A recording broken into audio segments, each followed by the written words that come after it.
peux te présenter aux gens qui ne te connaissent pas déjà? Oh là là, alors si vous ne me connaissez pas, mais peut-être que vous avez raison. Eh oui, oui, moi je suis un sauvage parce que je prends toutes les musiques classiques, je les ai réadaptées à ma sauce créole aussi sicilienne. Je m'appelle Fabrice Di Falco. Je suis né en Martinique, de mère martiniquaise et de père italien.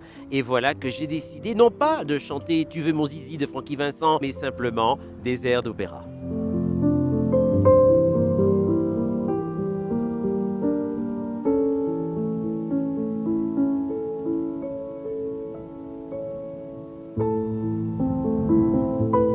En réalité, ce qui m'a beaucoup plu en venant en France hexagonale, c'est de découvrir l'opéra sur le terrain. Entrer dans un conservatoire, prendre des cours de chant, prendre des cours de piano, prendre des cours de solfège, domestiquer son corps, domestiquer cet instrument qui va devenir mon instrument qui me permettra de gagner ma vie. J'ai eu un premier prix au conservatoire de Boulogne-Billancourt.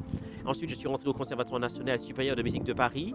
Mais j'ai eu beaucoup de chance parce que, avec mon timbre de voix, une voix de contre-ténor, c'est une voix qui rappelle la voix des castrats. Et je suis arrivé au conservatoire en 94, au moment même où le film Farinelli de Gérard Corbiot cartonnait. Donc je suis arrivé au bon moment avec une voix et un physique. Je dois dire qu'à l'opéra, il fallait un physique. Quelle est ton ambition pour la suite? Mon ambition pour la suite des Voix des Outre-mer, c'est de pouvoir avoir la jouissance de m'asseoir et de voir toutes ces années de chanteurs qui ont été détectés gagner leur vie, faire le bonheur des salles françaises et internationales, montrer que la couleur n'est pas un frein, l'origine n'est pas un frein. Quand je parle d'outre-mer, je veux bien dire que l'outre-mer, c'est pas non plus une couleur. L'outre-mer n'a pas de couleur. Il y a plein de couleurs en outre-mer. Mon combat pour les outre-mer, j'aurais pu l'avoir aussi pour la province, parce qu'il y a combien de provinces françaises qui ont des talents, mais qu'on ne détecte pas parce qu'ils n'habitent pas la capitale, parce que leurs parents ne font pas partie forcément du métier. Donc en réalité, la suite des outre-mer, ben, c'est la France hexagonale.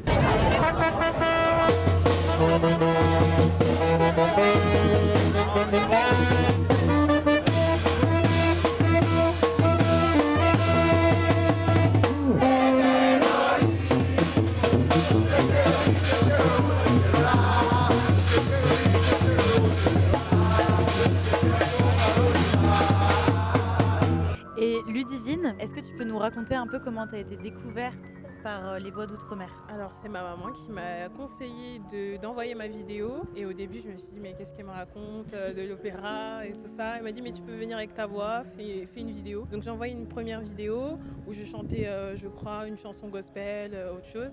Et en fait ce qui m'a plu c'est qu'avant le concours il y a eu une semaine de masterclass et c'est ça qui fait un peu déstresser, qui m'a aidé à trouver un air lyrique, une mélodie lyrique puisque tout ça c'était un petit peu loin. J'ai fait du piano au conservatoire mais j'avais pas vraiment de notion de chant lyrique et du coup voilà c'est cette masterclass là qui m'a beaucoup aidée et j'ai tenté ma chance une première fois et j'ai fait une deuxième fois et j'ai eu le prix musique du monde et du coup après je suis allée aussi à l'opéra pour représenter la Martinique du coup en catégorie Île-de-France. Julien, ça m'a donné l'idée pour une autre question. Comment tu t'es retrouvé un peu à, je sais pas comme si vous avez eu l'idée à deux pour le concours des voix d'outre-mer, mais comment tu t'es retrouvé dans ce projet-là en fait? Ah mais c'est tout simple, c'est qu'on faisait une tournée de concerts aux Antilles à la suite du disque jazz, baroque jazz que Fabrice avait sorti dans lequel j'avais la partition de contrebasse.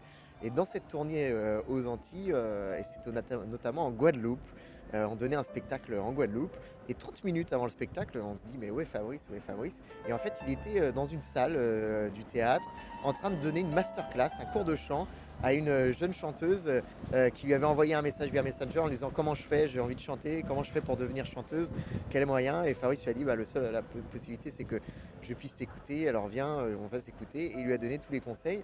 Et du coup, à l'issue de ce moment de rencontre, je lui ai dit mais pourquoi pas penser quelque chose pour justement transmettre, structurer ça. Aujourd'hui, on a des territoires ultramarins où c'est les seules régions françaises où il n'y a pas de conservatoire, où il n'y a pas de lieu pour s'instruire et pouvoir évoluer artistiquement. Dans n'importe quelle ville de France, on commence le conservatoire en même temps que le CP si on veut faire de la musique. On a des chorales, etc.